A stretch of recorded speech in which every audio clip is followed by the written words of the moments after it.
idem akurát do roboty. A čo mám taký problém, je brutálne teplo, ako tu nebývalo proste. Už neviem prečo o 4:00 sa stalo, že je proste 30 stupňov. No a ja som dneska moc nepil vody, veľa. A najebal som si jedno pivo. Neviem, čo sa mi stalo. Normálne som fakt opitý z jedného piva. Nerozumiem tomu. Absolútne. Hádam mi to prejde. A hádam to bude good. A tak uvidím, no. Však ešte mám stále pol hodinu, takže budem piť veľa vody. Yo, sup? Dneska úplne popičujem v robotke. Robil som o mnoho viacej drinkov dneska ako včera, ako predvčerom, takže úplne najviac top. Kolega mi povedal, že si mám zobrať lobbymenu, teda barmenu domov, že si to mám prečítať, nech si to viem aspoň orientačne, čo kde je, alebo niektoré drinky, aby som si zapamätal. Je to po piči, takže už to budem robiť nastalo. Dneska 5 euríčok tip, ale je to úplná pohodička, takže som rád. Idem akorát pri more. Dneska je krásnych 25 stupňov, včera som bol 2 hodinky pri mori a som sa fajne opálil, takže dneska idem bez trička. Toto sú moje raňajky, krásant, čo je veľký ako 1,5 litrová voda. Mám nejaké 2 hodinky času, môžem byť vonku. Pôjdem potom do izby a dám si rýchlo nabíjať mobil, nachystám sa zase do roboty. Zobudil som sa dneska o 11:30, takže moc toho času mi nezostáva. Dneska mám veľmi dobrý deň v robote. Zarobil som si 40 € na tipoch. Akože nás prepiť, no. A bola pohoda, už sa začínam učiť. Viem niektoré drinky na spamäť. Ale aj tie, čo neviem na spamäť a pozerám si ich z menučka, tak ich robím že vraj veľmi dobre. Typek ma pochválil, že som fakt dobrý, takže som rád. Idem z robotky, dal som si pár drinčikov, jeden mi tu ešte ostal. Toto mali byť moje raňajky, lebo som ráno nestíhal. Ráno zobudil som sa o 1:00 či o 2:00 či kedy. Proste išiel som o 4:00 do roboty, takže úplná pičovina. No takže toto je môj 4. drinčík, aby som mohol zaspať pri tom skurvenom chrápaní.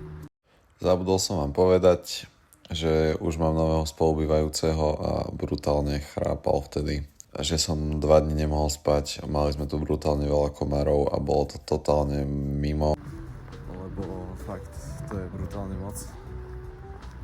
Aby som mohol zaspať pri tom chrápaní, lebo fakt mám chuť toho človeka zabiť. Cez deň ho nevidím, lebo ráno keď stanem, tak už nie je doma.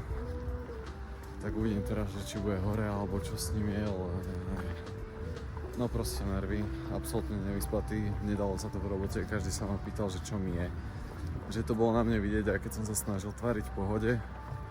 Takže tak no. Idem akurát do nákupaku, neverím, normálne som sa dneska fajne vyspal. Typek nechrapal, ty kokos, tak hádam to tak bude aj naďalej. Idem si tam popozerať nejaké vecičky. A hlásim sa vám potom ďalej, som aj tak stále nejaký rozbitý. Išiel som teda reklamovať AirPody, lebo som si ich tu minulý rok kupoval. A ľavé slúchatko mi vôbec nehrá. No a kvôli tomu ich nepoužívam, už som není zvyknutý si ich brávať so sebou. No tak prídem tam, že či si môžeme reklamovať AirPody, blablabla, pýta sa ma na moje telefónne číslo, že si opíše serial number. Idem ich vytiahnuť a že aha, ja ich nemám. Tá na mňa kúkala ty kokos. Takže idem tam zajtra. Musím si vybaviť bankový účet a ísť na imigračné, úplne na to zabudám. Celkom na to serem. Ale tak hádam to vybavím. Akurát idem z robotky, dneska bolo veľmi po piči, dobre som sa tam najedol. Dobre som sa hlavne vyspal dneska, takže very good. Dneska som aj nepil, aj neplánujem piť. Fakt iba keď bude tak, že sa budem potrebovať vyspať, čo dúfam, že typek nebude chrápať. Ale tak včera nechrapal, tak dúfam, neviem, že mal iba na piču na to, alebo čo to kde teraz. A tak no, idem dať rýchlo sprchu a idem spať, nech sa čo najviac vyspím. Zajtra posledný deň práce, potom jeden deň day off a potom zase robota na týždeň, možno na 2. Takže tak. Začal som hrať Maria na Nintende, milujem tú hru a milujem Nintendo. Ešte len som si prišiel.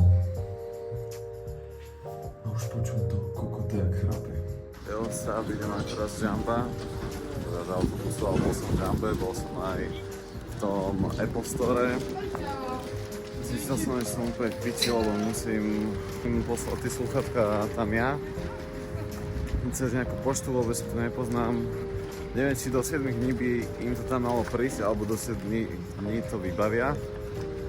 Ale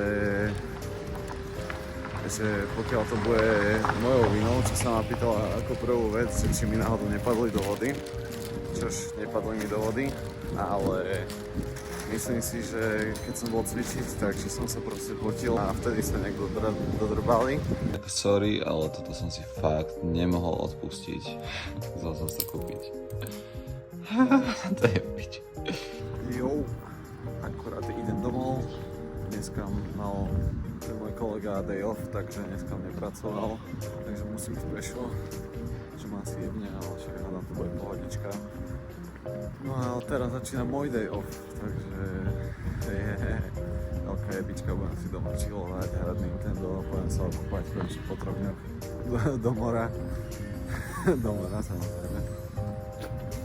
Vybral som si nejaké sandvičiky, takže mám aj raňajovčky. Idem sa do roboty iba na obedovať, na večeriať, takže úplný chilles. A musím nejak vymysleť, ako mám poslať tie Airpody, aj keď je sobota, tak hľadám, tu fungujú pošty, alebo neviem, jak to funguje, musím zistiť. A tak no, teraz 15-20 minút cesta, takže si budem chillovať, je celkom chladno na to, čo som tu zvyknutý. Normálne by som na Slovensku tak pred mesiacom išiel kľudne v kráťasoch, ale teraz to nie je na krátky rukav. Ale však je to fajn, tých 15 minút ma nezabije. A po 11 dňoch day off. Tak to si robí piči, že ide autobus. Tak ten bol asi posledný. Dobre, nevadí. No, takže dnešný day off bol taký, že som celý prespal. O 4 ráno som odpálil, lebo však 4.20, 24. Ale iba CBDčko, don't worry. A idem teraz akurát, som spoznal takých milých zákazníkov, sú okolo 25 rokov starí a ideme spolu do klubu. Tak idem im akurát naproti. Takže po 3 týždňoch idem niekam niečo riešiť, teda nejak žiť. A vidím sa potom. Akurát idem z roboty. Vybavil som si na zajtra masáž, takže budem sa poriadne vymasírovať kozičky, ale robotka bola top. Tento týždeň bolo menej natáčania, lebo som bol celkom v piči. Jo, bol som na masáži u kamarátky, čo ju tu poznám z minulého roku. A takto po piči som sa asi nikdy necítil, čo sa týka môjho chrbatu. Úplne, že najviac top. A zavolala ma, že mám niekedy s nimi ísť do vedľajších miest a popozerať, proste ísť na výlet a tak, takže po piči. Čo som chcel ešte? Ja jej zavolala, že s ňou môžem chodiť do gymu. Ukázala mi, že kde tu je jeden gym.